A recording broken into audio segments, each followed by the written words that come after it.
10 খুঞ্চের উপর জলখাবার ও চায়ের সরঞ্জাম সাজাইয়া চাকরের হাতে দিয়া সুচরিতা ছাদে আসিয়া বসিল এবং সেই মুহূর্তে বেহারার সঙ্গে গোরাও আসিয়া প্রবেশ করিল।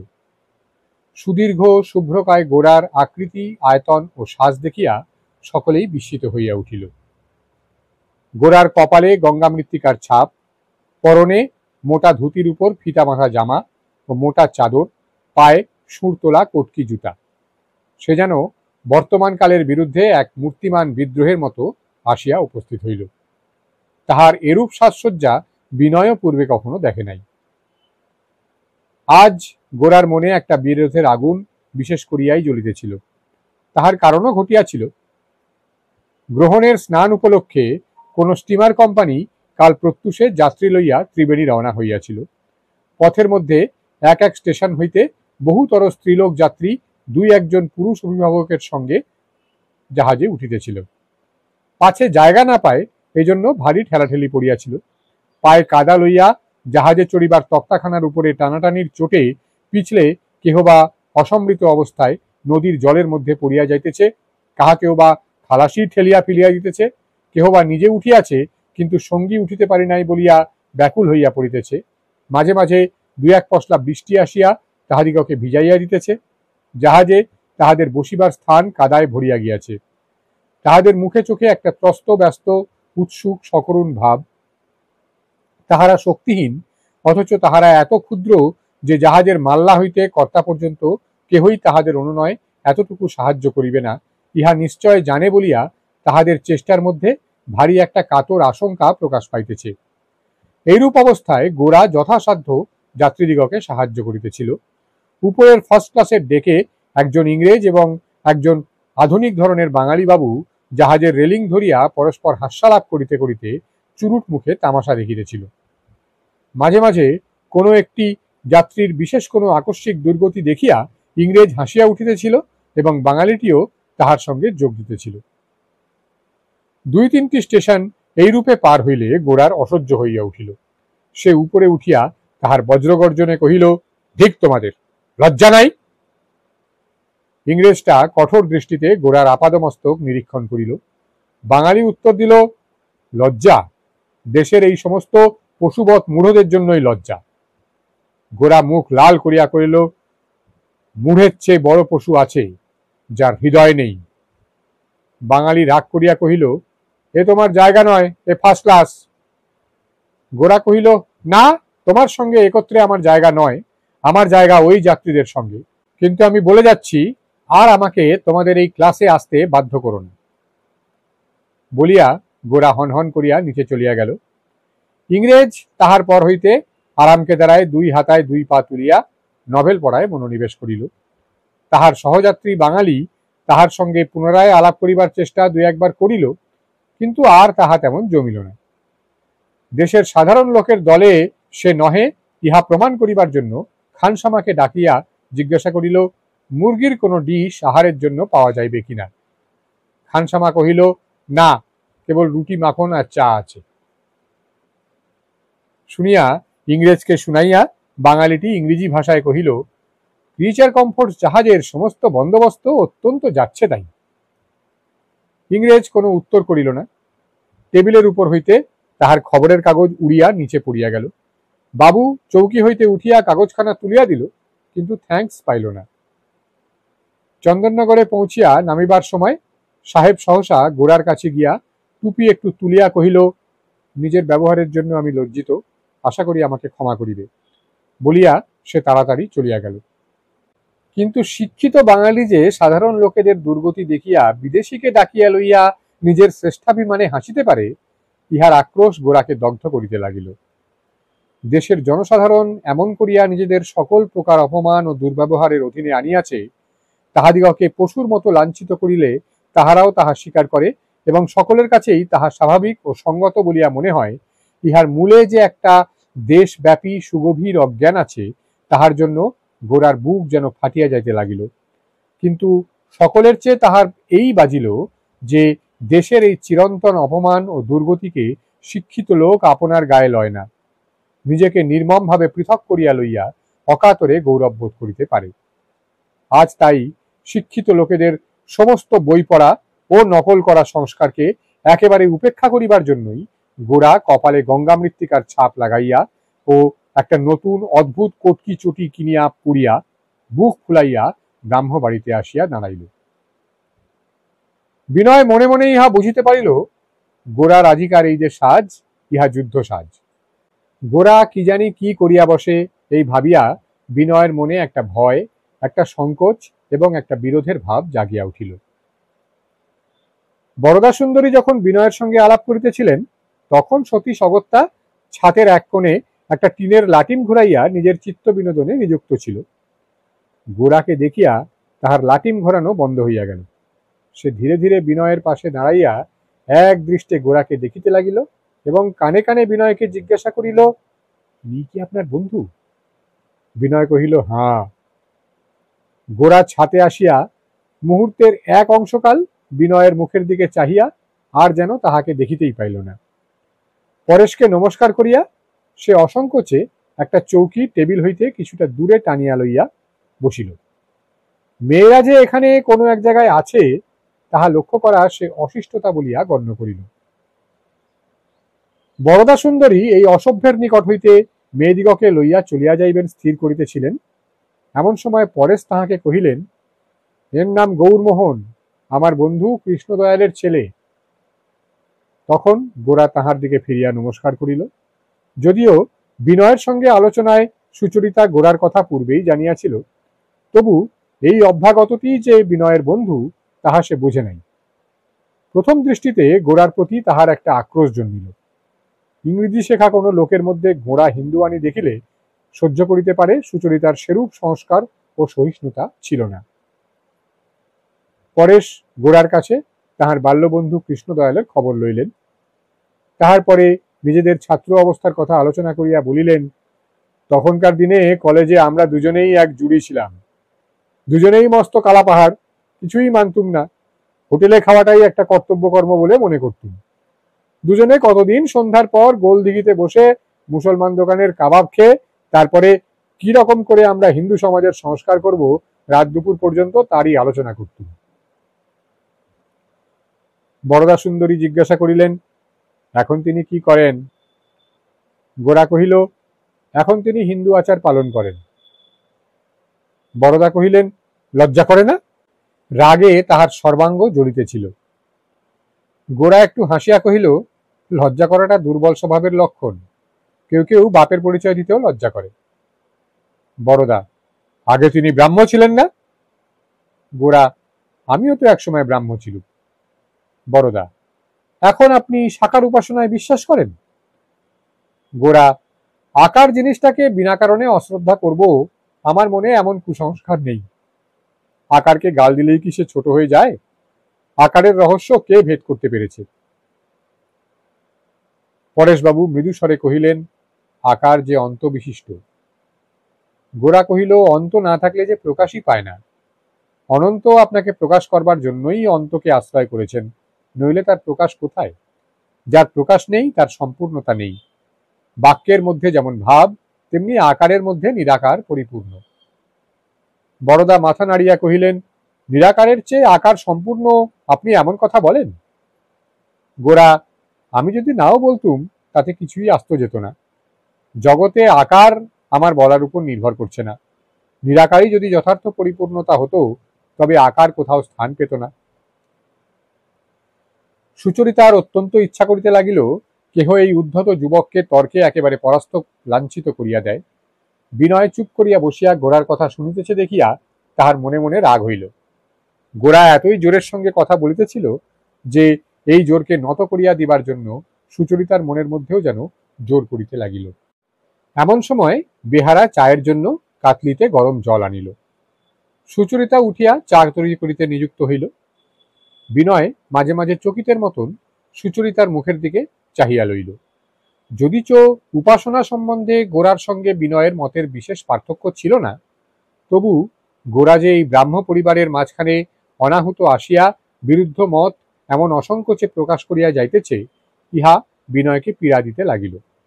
গোরার এই প্রকার যুদ্ধোদ্যত আচরণের সহিত তুলনা করিয়া বৃদ্ধ পরেশের একটি আত্মসমাহিত প্রশান্ত ভাব, সকল প্রকার তর্ক বিতর্কের অতীত একটি গভীর প্রসন্নতা বিনয়ের হৃদয়কে ভক্তিতে পরিপূর্ণ করিয়া তুলিল। সে মনে মনে বলিতে লাগিল, মতামত কিছুই নয়, অন্তঃকরণের মধ্যে পূর্ণতা, স্তব্ধতা ও আত্মপ্রসাদ, ইহাই সকলের চেয়ে দুর্লভ। কথাটার মধ্যে কোনটা সত্য কোনটা মিথ্যা তাহা লইয়া যতই তর্ক করো না কেন, প্রাপ্তির মধ্যে যেটা সত্য সেটাই আসল। পরেশ সকল কথাবার্তার মধ্যে মধ্যে একবার চোখ বুজিয়া নিজের অন্তরের মধ্যে তলাইয়া লইতেছিলেন। ইহা তাহার অভ্যাস। তাহার সেই সময়কার আত্মনিবিষ্ট শান্ত মুখশ্রী বিনয় একদৃষ্টে দেখিতেছিল। গোরা যে এই বৃদ্ধের প্রতি ভক্তি অনুভব করিয়া নিজের বাক্য সংযত করিতেছিল না, ইহাতে বিনয় বড়ই আঘাত পাইয়াছিল। সুচরিতা কয়েক পেয়ালা চা তৈরি করিয়া পরেশের মুখের দিকে চাহিল। কাহাকে চা খাইতে অনুরোধ করিবে না করিবে তাহা লইয়া তাহার মনে দ্বিধা হইতেছিল। বরদা সুন্দরী গোরার দিকে চাহিয়াই একেবারে বলিয়া বসিলেন, আপনি এ সমস্ত কিছু খাবেন না বুঝি? গোরা কহিল, না। বরদা, কেন, জাত যাবে? গোরা কহিল, হ্যাঁ। বরদা, আপনি জাত মানেন? গোরা, জাত কি আমার নিজের তৈরি যে মানব না? সমাজকে যখন মানি তখন জাতও মানি। বরদা, সমাজকে কি সব কথায় মানতেই হবে? গোরা, না মানলে সমাজকে ভাঙা হয়। বরদা, ভাঙলে দোষ কি? গোরা, যে ডালে সকলে মিলে বসে আছি সে ডাল কাটলেই বা দোষ কি? সুচরিতা মনে মনে অত্যন্ত বিরক্ত হইয়া কহিল, মা, মিশে তর্ক করে লাভ কি? উনি আমাদের ছোঁয়া খাবেন না। গোরা সুচরিতার মুখের দিকে তাহার প্রখর দৃষ্টি একবার স্থাপিত করিল। সুচরিতা বিনয়ের দিকে চাহিয়া ঈষৎ সংশয়ের সঙ্গে কহিল, আপনি কি? বিনয় কোনো কালে চা খায় না। মুসলমানের তৈরি পাউরুটি বিস্কুট খাওয়াও অনেকদিন ছাড়িয়া দিয়াছে, কিন্তু আজ তাহার না খাইলেই নয়। সে জোর করিয়া মুখ তুলিয়া বলিল, হ্যাঁ, খাবো বই কি, বলিয়া গোরার মুখের দিকে চাহিল। গোরার ওষ্ঠপ্রান্তে ঈষৎ একটু কঠোর হাসি দেখা দিল। বিনয়ের মুখে চা তিত ও বিস্বাদ লাগিল, কিন্তু সে খাইতে ছাড়িল না। বরদা সুন্দরী মনে মনে বলিলেন, আহা, এই বিনয় ছেলেটি বড় ভালো। তখন তিনি গোরার দিক হইতে একেবারেই মুখ ফিরাইয়া বিনয়ের প্রতি মনোনিবেশ করিলেন। তাই দেখিয়া পরেশ আস্তে আস্তে গোরার কাছে তাহার চৌকি টানিয়া লইয়া তাহার সঙ্গে মৃদু স্বরে আলাপ করিতে লাগিলেন। এমন সময় রাস্তা দিয়া চীনাবাদামওয়ালা গরম চিনেবাদাম ভাজা হাঁকিয়া যাইতেই লীলা হাততালি দিয়া উঠিল, সুধীর দা, চিনেবাদাম কাকো। বলিতেই ছাতের বারান্দা ধরিয়া সতীশ চীনাবাদামওয়ালাকে ডাকিতে লাগিল। ইতিমধ্যে আরেকটি ভদ্রলোক আসিয়া উপস্থিত হইলেন। তাহাকে সকলেই পানুবাবু বলিয়া সম্ভাষণ করিল, কিন্তু তাহার আসল নাম হারানচন্দ্র নাগ। দলের মধ্যে ইহার বিদ্বান ও বুদ্ধিমান বলিয়া বিশেষ খ্যাতি আছে। যদিও স্পষ্ট করিয়া কোনো পক্ষই কোনো কথা বলে নাই, তথাপি ইহার সঙ্গেই সুচরিতার বিবাহ হইবে এই প্রকারের একটা সম্ভাবনা আকাশে ভাসিতেছিল। পানুবাবুর হৃদয় যে সুচরিতার প্রতি আকৃষ্ট হইয়াছিল তাহাতে কাহারও সন্দেহ ছিল না, এবং ইহাই লইয়া মেয়েরা সুচরিতাকে সর্বদা ঠাট্টা করিতে ছাড়িত না। পানুবাবু স্কুলে মাস্টারি করেন। বরদা সুন্দরী তাহাকে স্কুল মাস্টার পাত্র জানিয়া বড় শ্রদ্ধা করেন না। তিনি ভাবে দেখান যে পানুবাবু তাহার কোনো মেয়ের প্রতি অনুরাগ প্রকাশ করিতে সাহস করেন নাই, সে ভালোই হইয়াছে। তাহার ভাবি জামাতারা ডেপুটিগিরির লক্ষ্যভেদ রূপে অতি দুঃসাধ্য পণে আবদ্ধ। সুচরিতা হারানকে এক পেয়ালা চা অগ্রসর করিয়া দিতেই লাবণ্য দূর হইতে তাহার মুখের দিকে চাহিয়া একটু মুখ টিপিয়া হাসিল। সেই হাসিটুকু বিনয়ের অগোচর রহিল না। অতি অল্পকালের মধ্যেই দুই একটা বিষয়ের বিনয়ের নজর বেশ একটু তীক্ষ্ণ এবং সতর্ক হইয়া উঠিয়াছে। দর্শন নৈপুণ্য সম্বন্ধে পূর্বে সে খুব একটা প্রসিদ্ধ ছিল না। এই যে হারান ও সুধীর এ বাড়ির মেয়েদের সঙ্গে অনেকদিন হইতে পরিচিত, এবং এই পারিবারিক ইতিহাসের সঙ্গে এমনভাবে জড়িত যে তাহারা মেয়েদের মধ্যে পরস্পর ইঙ্গিতের বিষয় হইয়া পড়িয়াছে, বিনয়ের বুকের মধ্যে ইহা বিধাতার অবিচার বলিয়া বাজিতে লাগিল। এদিকে হারানের অভ্যাগমে সুচরিতার মন যেন একটু আশান্বিত হইয়া উঠিল। গোরার স্পর্ধা যেমন করিয়া হোক কেহ দমন করিয়া দিলে তবে তাহার গায়ের জ্বালা মেটে। অন্য সময় হারানের তার্কিকতায় সে অনেকবার বিরক্ত হইয়াছে, কিন্তু আজ এই তর্কবীরকে দেখিয়া সে আনন্দের সঙ্গে তাহাকে চা ও পাউরুটির রসদ যোগাইয়া দিল। পরেশবাবু কহিল, পানুবাবু, ইনি আমাদের। হারান কহিলেন, ওকে বিলক্ষণ জানি। উনি একসময় আমাদের ব্রাহ্ম সমাজের একজন খুব উৎসাহী সভ্য ছিলেন। এই বলিয়া গোরার সঙ্গে কোনো প্রকার আলাপের চেষ্টা না করিয়া হারান চায়ের পেয়ালার প্রতি মনোযোগ দিলেন। সেই সময় দুই একজন মাত্র বাঙালি সিভিল সার্ভিসে উত্তীর্ণ হইয়া এদেশে আসিয়াছেন। সুধীর তাহাদেরই একজনের অভ্যর্থনার গল্প তুলিল। হারান কহিলেন, পরীক্ষায় বাঙালি যতই পাশ করুন, বাঙালির দ্বারা কোনো কাজ হবে না। কোনো বাঙালি ম্যাজিস্ট্রেট বা জজ ডিস্ট্রিক্টের ভার লইয়া যে কখনো কাজ চালাইতে পারিবে না, ইহাই প্রতিপন্ন করিবার জন্য হারান বাঙালিদের চরিত্রের নানা দোষ ও দুর্বলতার ব্যাখ্যা করিতে লাগিলেন। দেখিতে দেখিতে গোরার মুখ লাল হইয়া উঠিল। সে তাহার সিংহনাথকে যথাসাধ্য রুদ্ধ করিয়া কহিল, এই যদি সত্যই আপনার মত হয়, তবে আপনি আরামে এই টেবিলে বসে বসে পাউরুটি চিবোচ্ছেন কোন লজ্জায়? হারান বিস্মিত হইয়া ভুরু তুলিয়া কহিলেন, কি করতে বলেন? গোরা, হয় বাঙালি চরিত্রের কলঙ্ক মোচন করুন, নয় গলায় দড়ি দিয়ে মরুন গে। আমাদের জাতের দ্বারা কখনো কিছুই হবে না, এ কথা কি এতই সহজে বলবার? আপনার গলায় রুটি বেঁধে গেল না? হারান, সত্য কথা বলবো না? গোরা, রাগ করবেন না, কিন্তু এ কথা যদি আপনি যথার্থই সত্য বলে জানতেন, তাহলে অমন আরামে অত আস্ফালন করে বলতে পারতেন না। কথাটি মিথ্যে বলে জানেন বলেই আপনার মুখ দিয়ে বেরোলো। হারানবাবু, মিথ্যা পাপ, মিথ্যা নিন্দা আরো পাপ, এবং স্বজাতির মিথ্যা নিন্দার মতো পাপ অল্পই আছে। হারান ক্রোধে অস্থির হইয়া উঠিলেন। গোরা কহিল, আপনি একলাই কি আপনার সমস্ত স্বজাতির চেয়ে বড়? রাগ আপনি করবেন, আর আমার পিতৃপিতামহের হয়ে আমরা সমস্ত সহ্য করব? ইহার পর হারানের পক্ষে হার মানা আরো শক্ত হইয়া উঠিল। তিনি আরো সুর চড়াইয়া বাঙালির নিন্দায় প্রবৃত্ত হইলেন। বাঙালি সমাজের নানা প্রকার প্রথার উল্লেখ করিলেন। এ সমস্ত থাকতে বাঙালির কোনো আশা নেই। গোরা কহিল, আপনি যাকে কুপ্রথা বলছেন, সে কেবল ইংরেজি বই মুখস্থ করে বলছেন, নিজেও সম্বন্ধে কিছুই জানেন না। ইংরেজদের সমস্ত কুপ্রথাকেও যখন আপনি ঠিক করেই এমনি অবজ্ঞা করতে পারবেন, তখন এ সম্বন্ধে কথা বলবেন। পরেশ এই প্রসঙ্গ বন্ধ করিয়া দিবার চেষ্টা করিলেন, কিন্তু ক্রুদ্ধ হারান নিবৃত্ত হইলেন না। সূর্য অস্ত গেল। মেঘের ভিতর হইতে একটা অপরূপ আরক্ত আভায় সমস্ত আকাশ লাবণ্যময় হইয়া উঠিল। সমস্ত তর্কের কোলাহল ছাপাইয়া বিনয়ের প্রাণের ভিতরে একটা সুর বাজিতে লাগিল। পরেশ তাহার সায়ংকালীন উপাসনায় মন দিবার জন্য ছাদ হইতে উঠিয়া বাগানের প্রান্তে একটা বড় চাপা গাছের তলায় বাঁধানো বেদিতে গিয়া বসিলেন। গোরার প্রতি বরদা সুন্দরীর মন যেমন বিমুখ হইয়াছিল, হারানো তেমনি তাহার প্রিয় কিছু ছিল না। এই উভয়ের তর্ক যখন তাহার একেবারে অসহ্য হইয়া উঠিল, তিনি বিনয়কে ডাকিয়া কহিলেন, আসুন বিনয়বাবু, আমরা ঘরে যাই। বরদা সুন্দরীর এই সস্নেহ পক্ষপাত স্বীকার করিয়া বিনয়কে ছাদ ছাড়িয়া অগত্যা ঘরের মধ্যে যাইতে হইল। বরদা তাহার মেয়েদের ডাকিয়া লইলেন। সতীশ তর্কের ক্ষতিক দেখিয়া পূর্বেই চীনাবাদামের কিঞ্চিত অংশ সংগ্রহপূর্বক খুদে কুকুরকে সঙ্গে লইয়া অন্তর্ধান করিয়াছিল। বরদা সুন্দরী বিনয়ের কাছে তাহার মেয়েদের গুণপনার পরিচয় দিতে লাগিলেন। লাবণ্যকে বলিলেন, তোমার সেই খাতাটা এনে বিনয়বাবুকে দেখাও না। বাড়ির নতুন আলাপীদের এই খাতা দেখানো লাবণ্যের অভ্যাস হইয়া গিয়াছিল। এমনকি সে ইহার জন্য মনে মনে অপেক্ষা করিয়া থাকিত। আজ তর্ক উঠিয়া পড়াতে সে ক্ষুণ্ণ হইয়া পড়িয়াছিল।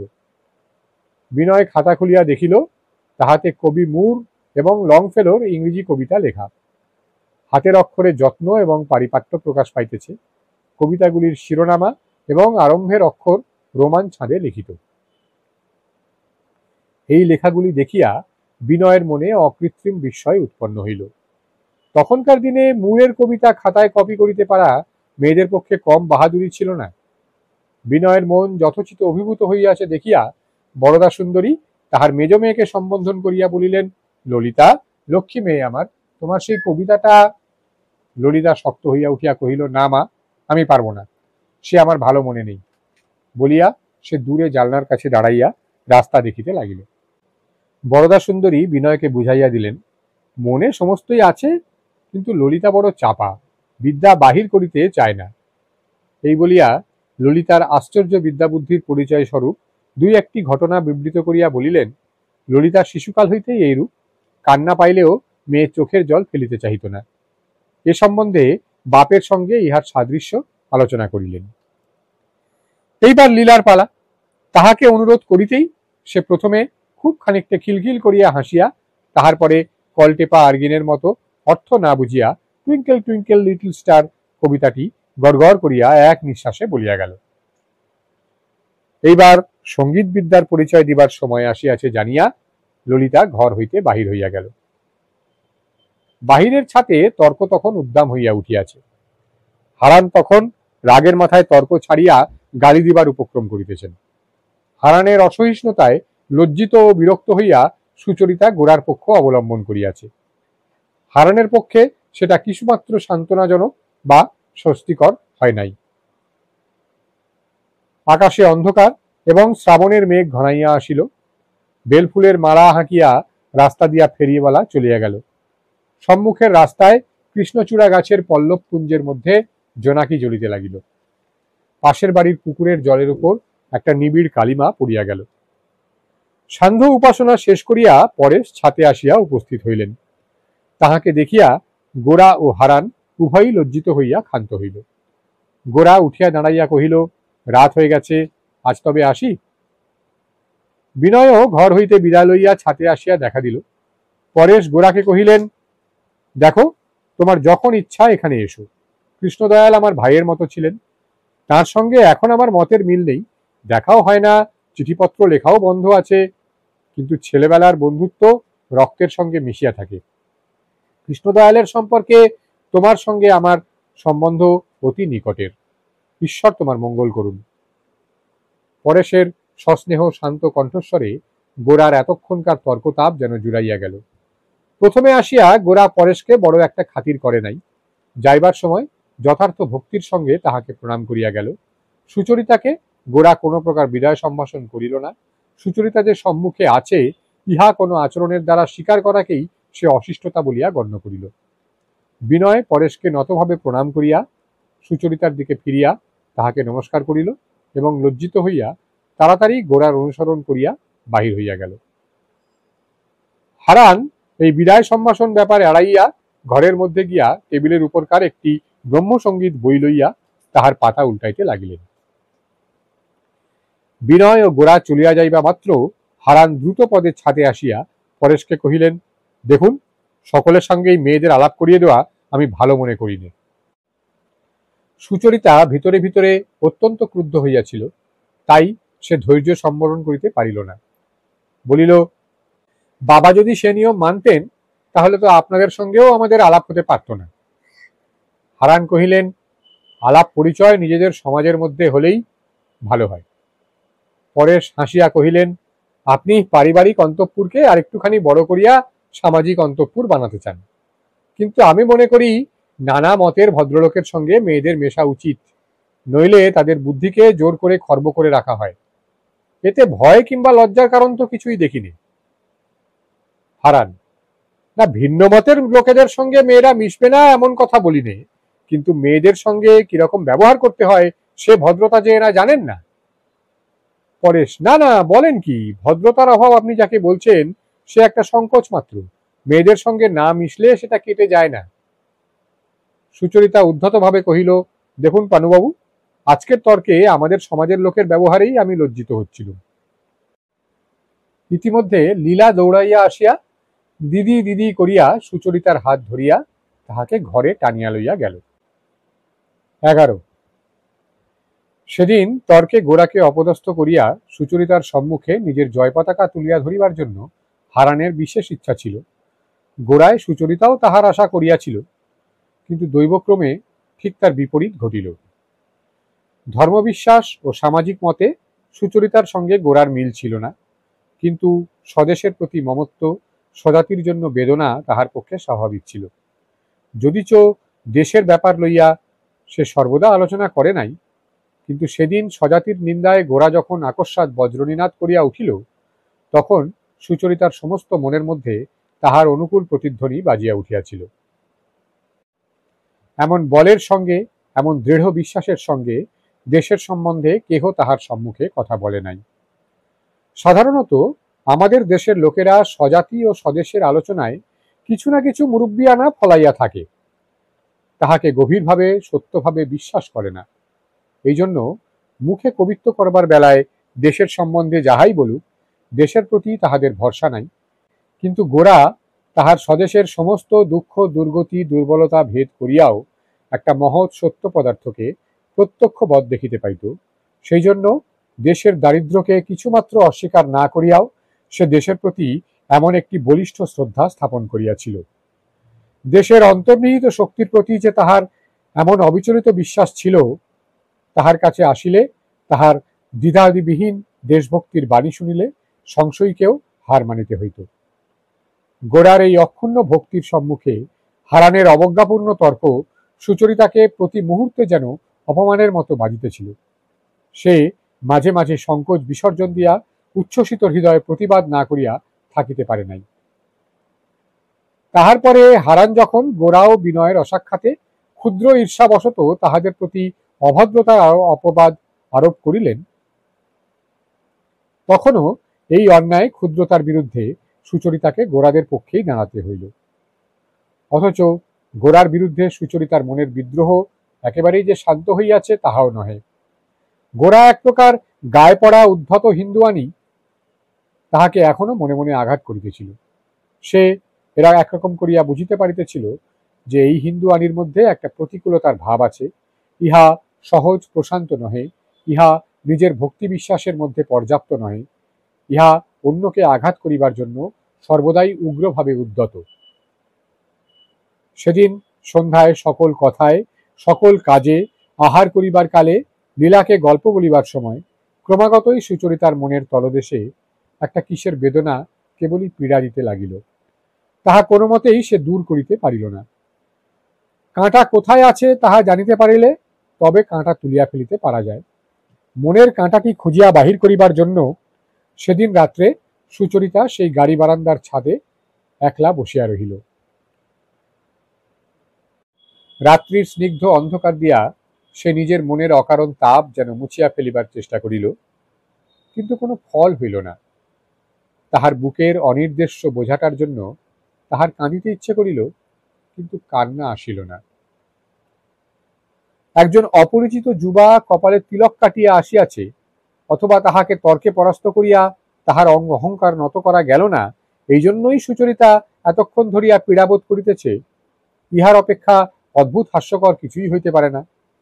এই কারণটাকে সম্পূর্ণ অসম্ভব বলিয়া মন হইতে সে বিদায় করিয়া দিল। তখন আসল কারণটা মনে পড়িল, এবং মনে পড়িয়া তাহার ভারী লজ্জা বোধ হইল। আজ ৩-৪ ঘণ্টা সুচরিতা সেই যুবকের সম্মুখেই বসিয়াছিল এবং মাঝে মাঝে তাহার পক্ষ অবলম্বন করিয়া তর্কেও যোগ দিয়াছে, অথচ সে তাহাকে একেবারে যেন লক্ষ্যমাত্রই করে নাই। যাইবার সময়ও তাহাকে সে যেন চোখে দেখিতেই পাইল না। এই পরিপূর্ণ উপেক্ষাই যে সুচরিতাকে গভীরভাবে বিধিয়াছে তাহাতে কোনো সন্দেহ নাই। বাহিরের মেয়েদের সঙ্গে মেলামেশার অভ্যাসটা থাকিলে যে একটা সংকোচ জন্মে, বিনয়ের ব্যবহারে যে একটি সংকোচের পরিচয় পাওয়া যায়, সেই সংকোচের মধ্যে একটা সলজ্জ নম্রতা আছে। গোরার আচরণে তাহার চিহ্নমাত্রও ছিল না। তাহার সেই কঠোর এবং প্রবল উদাসীন্য সহ্য করা বা তাহাকে অবজ্ঞা করিয়া উড়াইয়া দেওয়া সুচরিতার পক্ষে আজ কেন এমন অসম্ভব হইয়া উঠিল? এত বড় উপেক্ষার সম্মুখেও সে যে আত্মসংবরণ না করিয়া তর্কে যোগ দিয়াছিল, নিজের এই প্রগল্ভতায় সে যেন মরিয়া যাইতেছিল। হারানের অন্যায় তর্কে একবার যখন সুচরিতা অত্যন্ত উত্তেজিত হইয়া উঠিয়াছিল, তখন গোরা তাহার মুখের দিকে চাহিয়াছিল। সে চাহনিতে সংকোচের লেশমাত্র ছিল না, কিন্তু সে চাহনির ভিতর কি ছিল তাহাও বোঝা শক্ত। তখন কি সে মনে মনে বলিতেছিল, এ মেয়েটি কি নির্লজ্জ, অথবা ইহার অহংকার তো কম নয়, পুরুষ মানুষের তর্কে অনাহুত যোগ দিতে আসে। তাহাই যদি সে মনে করিয়াও থাকে, তাহাতে কি আসে যায়? কিছুই আসে যায় না। তবু সুচরিতা অত্যন্ত পীড়াবোধ করিতে লাগিল। এ সমস্তই ভুলিয়া যাইতে, মুছিয়া ফেলিতে সে একান্ত চেষ্টা করিল, কিন্তু কোনো মতেই পারিল না। গোরার উপর তাহার রাগ হইতে লাগিল।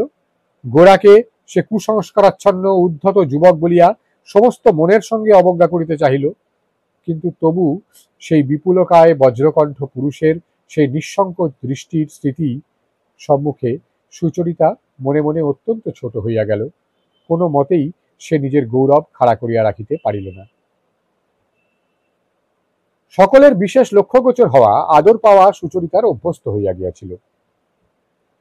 সে যে মনে মনে এই আদর চাহিত তাহা নহে, কিন্তু আজ গোরার নিকট হইতে উপেক্ষা কেন তাহার কাছে এত অসহ্য হইল? অনেক ভাবিয়া সুচরিতা শেষকালে স্থির করিল যে গোরাকে সে বিশেষ করিয়া হার মানাইতে ইচ্ছা করিয়াছিল বলিয়াই তাহার অবিচলিত অনবধান এত করিয়া হৃদয়ে আঘাত করিতেছে। এমন করিয়া নিজের মনটাকে লইয়া টানাছাড়া করিতে করিতে রাত্রি বাড়িয়া যাইতে লাগিল। বাতি নিভাইয়া দিয়া বাড়ির সকলেই ঘুমাইতে গিয়াছে। সদর দরজা বন্ধ হইবার শব্দ হইল। বোঝা গেল বেহারা রান্না বান্না সারিয়া এইবার শুইতে যাইবার উপক্রম করিতেছে। এমন সময় ললিতা তাহার রাত্রির কাপড় পরিয়া ছাতে আসিল। সুচরিতাকে কিছুই না বলিয়া তাহার পাশ দিয়া গিয়া ছাতের এক কোণে রেলিং ধরিয়া দাঁড়াইল। সুচরিতা মনে মনে একটু হাসিল। বুঝিল ললিতা তাহার প্রতি অভিমান করিয়াছে। আজ যে তাহার ললিতার সঙ্গে শুইবার কথা ছিল তাহা সে একেবারেই ভুলিয়া গিয়াছে। কিন্তু ভুলিয়া গেছি বলিলে ললিতার কাছে অপরাধ স্খলন হয় না, কারণ ভুলিতে পারাটাই সকলের চেয়ে গুরুতর অপরাধ। সে যে যথাসময়ে প্রতিশ্রুতি মনে করাইয়া দিবে তেমন মেয়ে সে নয়। এতক্ষণ সে শক্ত হইয়া বিছানায় পড়িয়াছিল। যতই সময় যাইতেছিল ততই তাহার অভিমান তীব্র হইয়া উঠিতেছিল। অবশেষে যখন নিতান্তই অসহ্য হইয়া উঠিল, তখন সে বিছানা ছাড়িয়া কেবল নীরবে জানাইতে আসিল যে আমি এখনো জাগিয়া আছি। সুচরিতা চৌকি ছাড়িয়া ধীরে ধীরে ললিতার কাছে আসিয়া তাহার গলা জড়াইয়া ধরিল। কহিল, ললিতা, লক্ষ্মী ভাই, রাগ করো না ভাই। ললিতা সুচরিতার হাত ছাড়াইয়া লইয়া কহিল, না না, রাগ করবো কেন, তুমি বসো না। সুচরিতা তাহার হাত টানিয়া কহিল, চলো ভাই, শুতে যাই। ললিতা কোনো উত্তর না করিয়া চুপ করিয়া দাঁড়াইয়া রহিল। অবশেষে সুচরিতা তাহাকে জোর করিয়া টানিয়া শোবার ঘরে লইয়া গেল। ললিতা রুদ্ধ কণ্ঠে কহিল, কেন তুমি এত দেরি করলে? জানো 11টা বেজেছে। আমি সমস্ত ঘড়ি শুনেছি। এখনই তো তুমি ঘুমিয়ে পড়বে। সুচরিতা ললিতাকে বুকের কাছে টানিয়া লইয়া কহিল, আজ আমার অন্যায় হয়ে গেছে ভাই। যেমনি অপরাধ স্বীকার করা, ললিতার আর রাগ রহিল না। একেবারে নরম হইয়া কহিল, এতক্ষণ একলা বসে কার কথা ভাবছিলে দিদি? পানুবাবুর কথা? তাহাকে তর্জনী দিয়া আঘাত করিয়া সুচরিতা কহিল, দূর! পানুবাবুকে ললিতা সহিতে পারিত না। এমনকি তাহার অন্য বোনের মতো তাহাকে লইয়া সুচরিতাকে ঠাট্টা করাও তাহার পক্ষে অসাধ্য ছিল। পানুবাবু সুচরিতাকে বিবাহ করিতে ইচ্ছা করিয়াছেন এ কথা মনে হইলে তাহার রাগ হইত। একটুখানি চুপ করিয়া ললিতা কথা তুলিল, আচ্ছা দিদি, বিনয়বাবু লোকটি কিন্তু বেশ না? সুচরিতার মনের ভাবটা যাচাই করিবার উদ্দেশ্যে যে এই প্রশ্নের মধ্যে ছিল না তাহা বলিতে পারি না। সুচরিতা কহিল, হ্যাঁ, বিনয়বাবু লোকটি ভালো বই কি, বেশ ভালো মানুষ। ললিতা যে সুর আশা করিয়াছিল তাহা তো সম্পূর্ণ বাজিল না। তখন সে আবার কহিল, কিন্তু যাই বল দিদি, আমার গৌরমোহন বাবুকে একেবারেই ভালো লাগেনি। কিরকম কটা কটা রং, কাঠখোট্টা চেহারা, পৃথিবীর কাউকে যেন গ্রাহ্যই করেন না। তোমার কিরকম লাগলো? সুচরিতা কহিল, বড় বেশি রকম হিন্দুয়ানি। ললিতা কহিল, না না, আমাদের মেসমশাইয়ের তো খুবই হিন্দুয়ানি, কিন্তু সে আরেক রকমের। এ যেন ঠিক বলতে পারি নে কিরকম। সুচরিতা হাসিয়া কহিল, কিরকমই বটে বলিয়া গোরার সেই উচ্চ শুভ্র ললাটে তিলক কাটা মূর্তি মনে করিয়া সুচরিতা রাগ করিল। রাগ করিবার কারণ এই যে ওই তিলকের দ্বারা গোরা কপালে বড় বড় অক্ষরে লিখিয়া রাখিয়াছে যে তোমাদের হইতে আমি পৃথক। সেই পার্থক্যের প্রচণ্ড অভিমানকে সুচরিতা যদি ধূলিসাৎ করিয়া দিতে পারিত তবেই তাহার গায়ের জ্বালা মিটিত। আলোচনা বন্ধ হইল। দুইজনে ক্রমে ঘুমাইয়া পড়িল। রাত্রি তখন 2টা। সুচরিতা জাগিয়া দেখিল বাহিরে ঝমঝম করিয়া বৃষ্টি হইতেছে। মাঝে মাঝে তাহাদের মশারির আবরণ ভেদ করিয়া বিদ্যুতের আলো চমকিয়া উঠিতেছে। ঘরের কোণে যে প্রদীপ ছিল সেটা নিবিয়া গেছে। সেই রাত্রির নিস্তব্ধতায় অন্ধকারে অবিশ্রাম বৃষ্টির শব্দে সুচরিতার মনের মধ্যে একটা বেদনা বোধ হইতে লাগিল। সে এপাশ ওপাশ করিয়া ঘুমাইবার জন্য অনেক চেষ্টা করিল। পাশেই ললিতাকে গভীর সুপ্তিতে মগ্ন দেখিয়া তাহার ঈর্ষা জন্মিল, কিন্তু কিছুতেই ঘুম আসিল না। বিরক্ত হইয়া সে বিছানা ছাড়িয়া বাহির হইয়া আসিল। খোলা দরজার কাছে দাঁড়াইয়া সম্মুখের ছাতের দিকে চাহিয়া মাঝে মাঝে বাতাসের বেগে গায়ে বৃষ্টির ছাঁট লাগিতে লাগিল। ঘুরিয়া ফিরিয়া আজ সন্ধ্যাবেলাকার সমস্ত ব্যাপার তন্ন তন্ন করিয়া তাহার মনে উদয় হইল।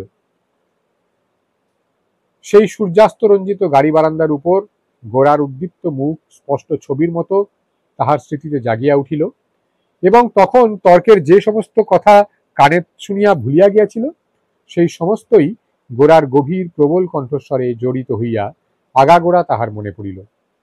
কানে বাজিতে লাগিল, আপনারা যাদের অশিক্ষিত বলেন আমি তাদেরই দলে, আপনারা যাকে কুসংস্কার বলেন আমার সংস্কার তাই। যতক্ষণ না আপনি দেশকে ভালোবাসবেন এবং দেশের লোকের সঙ্গে এক জায়গায় এসে দাঁড়াতে পারবেন, ততক্ষণ পর্যন্ত আপনার মুখ থেকে দেশের নিন্দা আমি এক বর্ণও সহ্য করতে পারব না। এ কথার উত্তরে পানুবাবু কহিলেন, এমন করলে দেশের সংশোধন হবে কি করে? গোরা গর্জিয়া উঠিয়া কহিল, সংশোধন? সংশোধন ঢের পরের কথা। সংশোধনের চেয়েও বড় কথা ভালোবাসা, শ্রদ্ধা। আগে আমরা এক হব, তাহলেই সংশোধন ভিতর থেকে আপনিই হবে। আপনারা যে পৃথক হয়ে দেশকে খণ্ড খণ্ড করতে চান, আপনারা বলেন দেশের কুসংস্কার আছে, অতএব আমরা সুসংস্কারীর দল আলাদা হয়ে থাকব। আমি এই কথা বলি, আমি কারোর চেয়ে শ্রেষ্ঠ হয়ে কারো থেকে পৃথক হব না, এই আমার সকলের চেয়ে বড় আকাঙ্ক্ষা। তারপর এক হলে কোন সংস্কার থাকবে কোন সংস্কার যাবে তা আমার দেশই জানে, এবং দেশের যিনি বিধাতা তিনিই জানেন। পানুবাবু কহিলেন, এমন সকল প্রথা ও সংস্কার আছে যা দেশকে এক হতে দিচ্ছে না। গোরা কহিল, যদি এই কথা মনে করেন যে আগে সেই সমস্ত প্রথা ও সংস্কারকে একে একে উৎপাটিত করে ফেলবেন, তারপরে দেশ এক হবে, তবে সমুদ্রকে ছেঁচে ফেলে সমুদ্র পার করার চেষ্টা করা হবে। অবজ্ঞা ও অহংকার দূর করে নম্র হয়ে ভালোবেসে নিজেকে অন্তরের সঙ্গে সকলের করুন। সেই ভালোবাসার কাছে সহস্র ত্রুটি ও অসম্পূর্ণতা সহজেই হার মানবে। সকল দেশের সকল সমাজেই ত্রুটি ও অপূর্ণতা আছে, কিন্তু দেশের লোক স্বজাতির প্রতি ভালোবাসার টানে যতক্ষণ এক থাকে ততক্ষণ পর্যন্ত তার বিষ কাটিয়ে চলতে পারে। পচবার কারণ হাওয়ার মধ্যেই আছে, কিন্তু বেঁচে থাকলেই সেটা কাটিয়ে চলি, মরে গেলেই পচে উঠি। আমি আপনাকে বলছি, সংশোধন যদি করতে আসেন তো আমরা সহ্য করব না, তা আপনারাই হন বা মিশনারিই হন। পানুবাবু কহিলেন, কেন করবেন না? গোরা কহিল, করব না তার কারণ আছে। বাপ মায়ের সংশোধন সহ্য করা যায়, কিন্তু পাহারাওয়ালার সংশোধনে শোধনের চেয়ে অপমান অনেক বেশি। সেই সংশোধন সহ্য করতে হলে মনুষ্যত্ব নষ্ট হয়। আগে আত্মীয় হবেন, তারপর সংশোধক হবেন, নইলে আপনার মুখের ভালো কথাতেও আমাদের অনিষ্টই হবে। এমনি করিয়া একটি একটি সমস্ত কথা আগাগোড়া সুচরিতার মনে উঠিতে লাগিল, এবং এই সঙ্গে মনের মধ্যে একটা অনির্দেশ্য বেদনাও কেবলই পীড়া দিতে লাগিল। শ্রান্ত হইয়া সুচরিতা বিছানায় ফিরিয়া আসিল এবং চোখের উপর করতল চাপিয়া সমস্ত ভাবনাকে ঠেলিয়া ঘুমাইবার চেষ্টা করিল, কিন্তু তাহার মুখ ও কান ঝাঁ ঝাঁ করিতে লাগিল, এবং এই সমস্ত আলোচনা ভাঙিয়া চুরিয়া তাহার মনের মধ্যে কেবলই আনাগোনা করিতে লাগিল।